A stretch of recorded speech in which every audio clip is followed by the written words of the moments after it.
पहली बात, साधना में जो अभिमान है वो निश्चित आपको भ्रष्ट कर देगा, गिरा देगा। साधना को अभिमान से बचाने के लिए गुरु आज्ञा का पालन, शास्त्र आज्ञा का पालन और भगवत कृपा से साधना हो रही, ऐसा समझना चाहिए। वास्तविक भगवत कृपा से ही साधना हो रही, गुरु कृपा से साधना हो रही है। साधना कृपा से होती, प्रारब्ध से नहीं होती है। अपने बल से साधना नहीं होती है, भगवत कृपा से होती है। तो साधक को जब अहंकार आवे तो अपने से ऊंचे महात्माओं के चरित्र पढ़ने चाहिए, अपने से बड़े संतों के चरित्र पढ़ने चाहिए। अभी पूज्य जैन मुनियों का दर्शन हुआ, उनकी साधना सुन करके ऐसा लगता है कि अपने लोग तो केवल जी रहे हैं। एक बार उबला प्रसाद पाते हैं, स्वाद रहित, और भारत में ऐसी गर्मी में वो पैदल चलते हैं। जहां एसी से निकलना मुश्किल है लोगों का, वहां वो नंगे पैर चलते हैं। कितना कष्टमय जीवन, फिर भी सरल चित्त, कहीं अभिमान नहीं देखा। सब के सब सरल चित्त, सब के सब अकिंचन, सब के सब भगवत मार्ग के पथिक। तो जब साधना का अहंकार अपने को लगे तो अपने से बड़ों को देख लेना चाहिए, संतों का संग करना चाहिए। बड़े संतों का ना मिले तो उनके चरित्र पढ़ने चाहिए कि हम कहाँ हैं, अपने को पता चल जाएगा। मान लो आप ध्यान लगाते हो तो कील देव जी ध्यान में बैठे थे, यवनों ने उनके माथे पे कीला ठोक दिया कि नाटक कर रहा है ध्यान का, फिर भी ध्यान भंग नहीं हुआ। या मच्छर काटे तो ध्यान भंग हो जाएगा, कील ठोक दी गई, पर उनके ध्यान में कोई फर्क नहीं पड़ा। बड़े महापुरुषों का ध्यान, बड़े महापुरुषों के चरित्र। मान लो त्यागी, तो चीदर चिदरानी जी से बढ़कर कौन त्यागी हो सकता है, जिनके पहनने के लिए वस्त्र और खाने के लिए भोजन नहीं, संत सेवा में घर के खिड़की दरवाजे तक बेच दिए, फिर भी भगवदानंद में मस्त हैं। हमारी क्या साधना, साधना देखो, संत एक से एक कठोर संत साधना कर रहे हैं। तो जब साधन का अहंकार जागे तो अपने से बड़े संतों के चरित्र पढ़ने चाहिए, भगवान से प्रार्थना करनी चाहिए। वैसे गुरु कृपा पात्र में साधना का अहंकार होता ही नहीं। जो गुरु की आज्ञा से साधना में होता है उसको अहंकार होता ही नहीं। उसको रहता मेरे गुरुदेव की कृपा है, उन्हीं की आज्ञा से साधन शुरू हुआ है और उन्हीं की आज्ञा से चल रहा है, मैं तो केवल निमित्त मात्र हूं, इसमें तो गुरुदेव की कृपा है। जो साधक अपना चुना हुआ साधन करता है उसमें जरूर अहंकार आ जाता है। मैं व्रतशील, मैं मौनी, मैं तपस्वी, मैं, फिर उसको गिरना पड़ेगा। ये माया बड़ी बलवती है। दैवी है सागुणमयी मम माया दुरत्या, बड़े बड़े ऋषि मुनियों को मोहित कर लेती है। तो यदि आप साधन का अहंकार करेंगे तो भ्रष्ट हो जाएंगे, पहला। दूसरा, आप साधन नहीं करते, साधन में पाखंड करते हैं, दिखावा करते हैं, अच्छे साधक नहीं हैं, तो आप भ्रष्ट हैं ही। तीसरा, आपको अपने साधन से बढ़कर सुख विषय भोगों में लगता है, इसलिए भ्रष्ट हो जाते हो। तीन कारण हैं जो साधक साधना में चलते हुए भ्रष्ट हो जाते हैं। उनमें तीन कारण है। पहला, साधना का अहंकार, दूसरा, साधना में पाखंड दंभ दिखावा, और तीसरा, साधना से सुख मिलने वाले भगवदानंद से बढ़कर सुख भोगों में देखना। इसलिए जो तुम्हारे उर में वासना है उसको भोगना पड़ेगा, तो आप भ्रष्ट हो जाएंगे। साधना प्राप्त किंचित सफलता यदि कहीं प्रकट कर दी जाती है तो देखा गया साधना बंद हो जाती है। ये बिल्कुल अक्षरशः समझिए, जो भी साधन कर रहे हैं गुप्त रखिए, उसे प्रकाशित मत कीजिए। सोने से लेकर शयन तक की दिनचर्या कभी अपनी किसी के सामने मत रखिए, गुप्त रखिए। बहुत लंबे समय तक आपका साधन भजन ठीक चलेगा। और यदि आपने अपनी साधना व्यक्त कर दी, दो चार लोग बैठे हैं, उनसे कि आप क्या समझते हो, मैं 1 बजे रात्रि को उठता हूं, ऐसा ऐसा करता हूं, ऐसा ऐसा कर, वो बंद हो जाएगा, उठना बंद हो जाएगा, वो दिनचर्या बंद हो जाएगी। स्पष्ट लिखा हुआ है। तो इसमें लिखा है कि दूसरों को बताने के समय हमारे चित्त में अहंकार होता है, अंतःकरण में अहंकार स्फुरित होता है। मैं इतने बजे करता हूं, मैं ये करता हूं, मैं करता हूं, इसके कारण उसकी साधना रुक जाती है। यदि उसे घुमा के वर्णन करे कि संतों ने कहा रात्रि के 1-2 बजे उठ जाना चाहिए, भजन साधन करना चाहिए, फिर ब्रह्म मुहूर्त में अमुक अमुक ऐसा साधना करना चाहिए, संतों ने कहा है। अपनी डायरेक्ट बात ना बतावे कि हमारी साधना क्या है। सदैव अपनी साधना को गुप्त रखे, भगवत चर्चा करे, संतों की बातें बताए। अपनी बात बतानी है तो किसी साधक ने ऐसा अनुभव किया, ऐसी बात बतावे। कभी अपने को उसमें सम्मिलित न कर ले कि मैं अपना अनुभव बताता हूं कि ऐसी ऐसी दिनचर्या मेरी 10 वर्ष से चल रही। तो आप लिख लो, अगर 10 दिन के अंदर न रुक जाए तो हमें बता देना। चाहे जितनी हिम्मत कर लो, 10 दिन के अंदर रुक जाएगी, हम कह रहे, गारंटी। आप अपनी संपूर्ण साधना को किसी से बता दोगे, 10 दिन के अंदर वो साधना न रुक जाए तो हमें बता देना। कभी भी किसी भी स्थिति में अपना रहस्य नहीं खोलना चाहिए साधना का, कि हम क्या साधना करते हैं, कितनी करते हैं, क्या करते हैं। कुछ अगर अनुभव के साधकों का मंगल हो तो उसे अन्य संतों के या साधकों के शब्दों में बोल दे, अपने डायरेक्ट ना खोले कि ये मेरी दिनचर्या है, ये मेरी साधना है। बताते समय भाव तो आ ही जाता है कि मेरा साधन अच्छा चल रहा है, तो इस मनोवृत्ति से कैसे बचें। ऐसी बात मन में आवे तब यही माने कि मेरा साधन गुरु कृपा से चल रहा है, भगवत कृपा से चल रहा है, और दूसरों का भी साधन भगवान जैसा चला रहे वैसा चल रहा है। अभिमान करने की कोई जरूरत नहीं है। अभिमान की वृत्ति उदय होने ही ना दे। दूसरे जैसे भगवान चला रहे वैसे चल रहे, हमें जैसे भगवान चला रहे वैसे हम चल रहे हैं। साधना करते समय मन में संकल्प विकल्प बहुत उठते हैं, इसके लिए क्या करें। वैसे साधना तो इसी बात की है कि कोई संकल्प न उठने पावे, पर यदि संकल्प उठे तो उसे पूरा होने न दे, उसे नष्ट कर दे।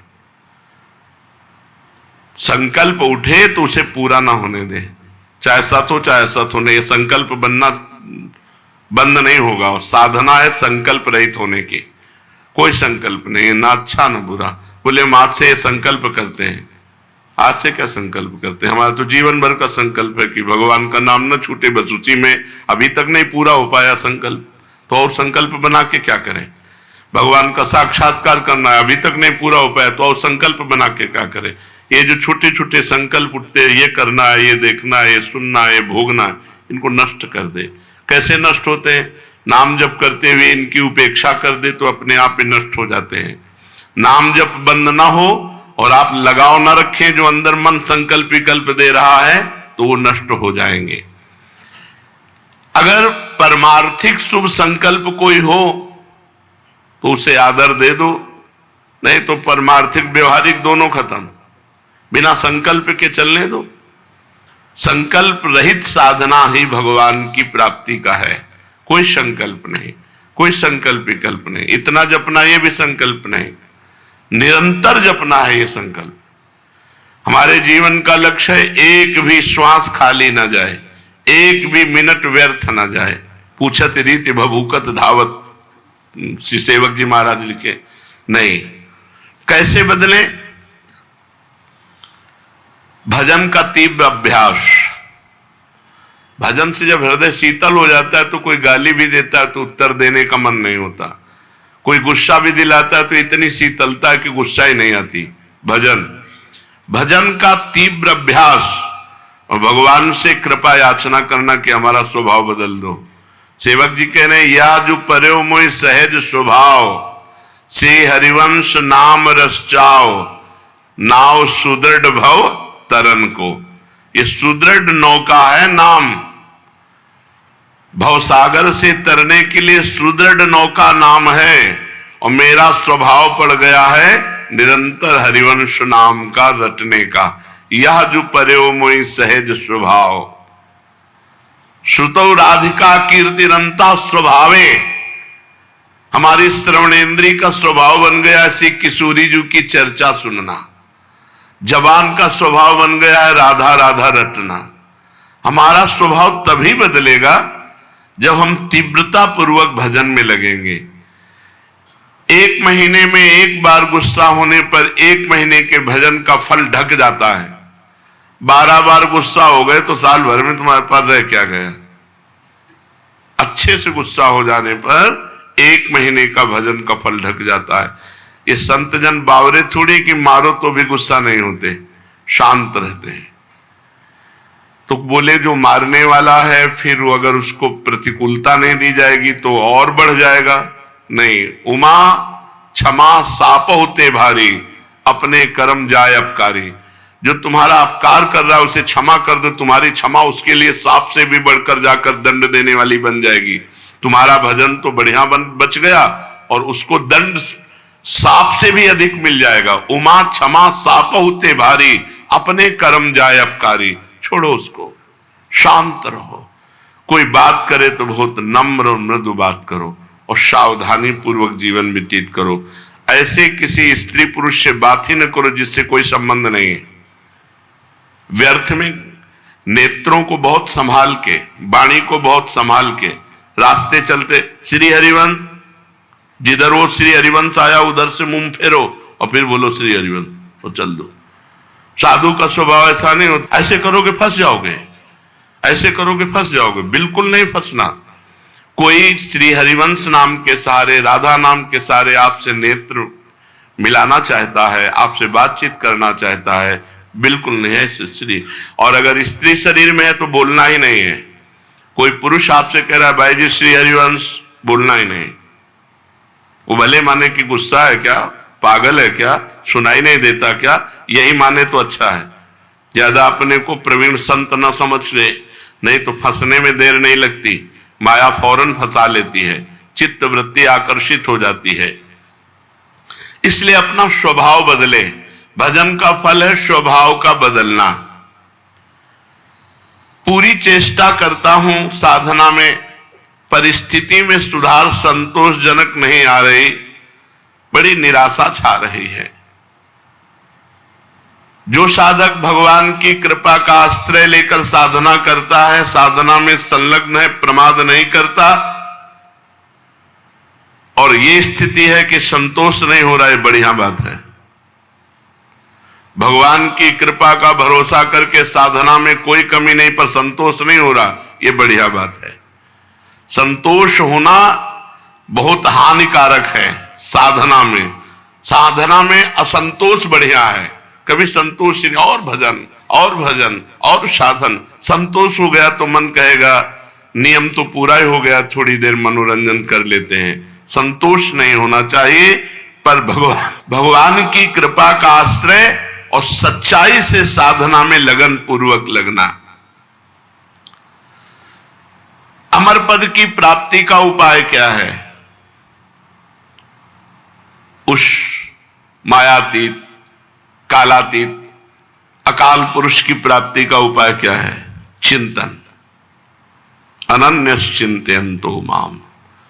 भगवान ने कहा अनन्य चेता सततम यो माम स्मृति नित्यशः तस्याहम सुलभा पार्थ। मैं उसके लिए सुलभ हो जाता हूं जो निरंतर मेरा चिंतन करता है।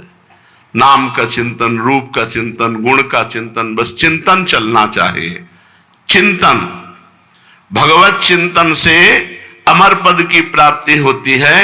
जब युद्ध जैसे कार्य में भी भगवत चिंतन हो सकता है तो हर कार्य में भगवत चिंतन हो सकता है। माम स्मर युद्ध च, जब युद्ध जैसे कार्य में भगवान का स्मरण हो सकता है तो कोई भी कार्य ऐसा नहीं जिसको करते हुए हम भगवत स्मरण न कर सके। निरंतर भगवत स्मरण ही अमर पद भगवत प्राप्ति परम पद के उपाय हैं। अगर भगवत चिंतन में अंतर पड़ रहा है तो उतना ही अंतर पड़ रहा है अमर पद में। क्या साधना में वेश धारण करना आवश्यक है? ये वेश आचार्य परंपरा से होता है। ये जरूरी नहीं कि वेश धारण करे तभी परम पद मिलेगा, और ये जरूरी नहीं कि वेश धारण कर लिया तो परम पद मिलेगा। अगर वेश धारण करके भजन नहीं हो रहा, मनमानी आचरण हो रहे हैं तो नरक मिलेगा। और वेश धारण नहीं किए, बहुत सही साधना कर रहा तो उसे भगवत प्राप्ति होगी। वेश का विशेष महत्व नहीं है, महत्व भजन का है। भीतर अगर आपके भजन चल रहा है, बाहरी वेश कैसा भी हो तो आपको भगवत प्राप्ति होगी।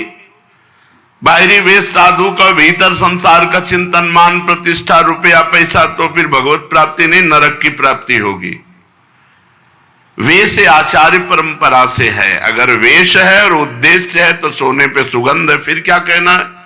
मम भक्ति युक्तो भुवनम पुना, तो तीनों लोगों को पावन करने वाला है। लेकिन केवल वेश है, उद्देश्य भगवत प्राप्ति नहीं, भजन नहीं, इधर उधर भंडारा खाते डोलना, रुपया पैसा समेटना, मान प्रतिष्ठा, ये लोक व्यवहार, हंसी मजाक, तो संसारिक जीवन व्यतीत करने से कोई वेश थोड़ी भगवत प्राप्ति करा देगा। इसलिए वेश का विशेष महत्व नहीं है, भजन का विशेष महत्व है, उद्देश्य का विशेष महत्व है। वेश रखकर तो विशेष सावधान रहना चाहिए कि भगवान ने इतनी कृपा की, मुझे विरक्त वेश दे दिया, अब मेरे से गलती न हो, अब मैं भगवत प्राप्ति इसी जन्म में कर लूं। सोते हुए जब कैसे होता है? जब कहा जाता है 24 घंटे जप करो, तो सोने में तो 6 घंटे जाते हैं, तो 6 घंटे तो जप नहीं होता। नहीं, जब हम निद्रा में जा रहे हों और भजन करते हुए सो गए तो हमारा जितना सोने में समय जाएगा वो सब भजन माना जाएगा। जैसे मरते समय नाम ले लिया तो पूरे जीवन क्या किया है परिणाम नहीं देखा जाएगा, आपको भगवत प्राप्ति होगी। ऐसे सोते समय नाम जप करते हुए सो गए तो 6 घंटे, 7 घंटे, 5 घंटे, 4 घंटे जो सोए वो भजन का फल मिलेगा। इसलिए सोते समय बहुत होश में होना चाहिए, सब बातें हटा करके नाम में एकदम डूबते हुए फिर नींद में चले गए। तो निद्रा समाधि स्थिति, जो सोना है वो भी आपका समाधि भजन माना जाएगा, क्योंकि निद्रा में वृत्ति लीन होने के पहले आप नाम जप कर रहे थे, तो नाम जप में ही लीन माना जाएगा, निद्रा में नहीं माना जाएगा। निद्रा के ठीक पूर्व एक क्षण पहले तक नाम जप चल रहा है और फिर सो जाइए तो आप देखिए जगते समय वही नाम जप चलता मिलेगा, तो बीच में आपका भजन ही माना जाएगा। ऐसे 24 घंटे भजन माना जाएगा। प्रश्न कर रहे हैं भजन करने के लिए क्या घर छोड़ना आवश्यक है कि भाई अब भजन करना है तो घर द्वार छोड़ दे। हमें लगता है कि अगर भजन का अभ्यास नहीं तो बाहर ज्यादा माया जाल है, बाहर ज्यादा माया जाल है, घर की अपेक्षा बाहर ज्यादा भ्रष्ट होने के चांस हैं।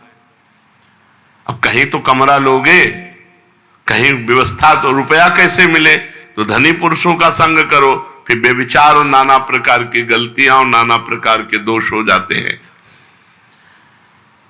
घर में अपनी कमाई का खा के दूसरों का उपकार करते हुए जो भजन करता है बहुत जल्दी सिद्ध हो जाता है। जो विरक्त है, भगवान की विशेष कृपा हो गई है और साधु समुदाय में रहे, आकाश वृत्ति या मधुकरी वृत्ति से जीवन यापन करे, खूब भजन करे, सिद्ध हो जाएगा। जो मेहनत करके कमाया है जिंदगी में, उसी अपनी कमाई के धर्म के टुकड़े खाओ और खूब नाम जप करो। अगर धाम आदि की यात्रा करो तो अपने पैसे से करो, 1 पैसे का किसी से सहयोग मत लो, 1 पैसे की वस्तु किसी से मत खाओ। गृहस्थ धर्म में ऐसे, और विरक्त धर्म में माधुकरी वृत्ति या आकाश वृत्ति से जो भगवान देते हैं, और समुदाय में रहे, क्योंकि अलग रहने पर मनमानी आचरणों के होने की संभावना है। और समुदाय में एक दूसरे की सुरक्षा बनी रहती है। घर में भगवान का नाम लेने से, भगवान में मन लगाने से ज्यादा अच्छा है। हाँ, जो जीवन भर भजन करता रहा है, अब उसने देखा हमारे कर्तव्य का कार्य पूरा, बच्चों का ब्याह हो गया, संसार, ए भाई राधे श्याम, और चला, वो बात अलग है, वो बात अलग है। वो शास्त्र आज्ञा करता चौथेपन में विरक्त होकर के विरक्तों के बीच में रहकर भजन करे, अपने कर्तव्य का पालन हो गया, अब हम भगवान के भजन में चले। कहते हैं कि जो भजन नहीं करता वो आत्महत्यारा है, जो भजन नहीं करता वो आत्महंता है, आत्महत्यारा है। ऐसा क्यों कहा गया? बोले भगवान ने कृपा करके मनुष्य जन्म दिया है, कृपा करके सुविधा दी है कि इस जन्म में प्रमाद से हटकर भजन करके मेरी प्राप्ति कर लो। और अगर आपने नहीं की तो यह अपराध बना और आप आत्महत्यारे कह जाओगे। जो न तरह भवसागर अस समाज नर पाए, स्वत निंदक मंदमति आत्महनन गति जाए। जैसे कई बार बताया है कि भारतीय सरकार किसी आदमी को विदेश भेजे और सारी सुविधा वहां, घर मकान स्त्री पुत्र परिवार सब सुविधा दे और अपना सरकारी काम बता दे कि ये काम करना है। अब उसने सरकारी काम तो किया नहीं, सरकारी सुविधा का भोग करके बेटी बेटे को पढ़ाया, ब्याह किया, सब किया, सब किया। और जब भारत लौटा तो उससे पूछा गया वो कार्य, जिस कार्य के कारण आपको विदेश भेजा गया था, जिस कार्य के कारण आपको सुविधा दी गई थी, वो कार्य, बोले वो कार्य तो नहीं हुआ, तो वो दंडनीय अपराध होगा और उसे जेल मिलेगी, क्योंकि उसको उस कार्य के लिए सारी सुविधाएं दी गई थी। तो भगवान ने मृत्यु लोक में मनुष्य रूप में हमें भेजा भारत में, किस लिए? जाओ साधन धाम मोक्ष कर द्वारा, साधना करो और अपने जीवन को मुक्त अवस्था में लाओ, भगवत प्राप्ति कर लो। तो लड़का पत्नी परिवार सबका पालन पोषण किया, खूब सब कुछ किया, लेकिन प्रधान सरकारी कार्य भजन करके भगवत प्राप्ति ये नहीं किया, तो आपको जो गति आत्महत्यारे की होती है वही दुर्गति आपकी होगी।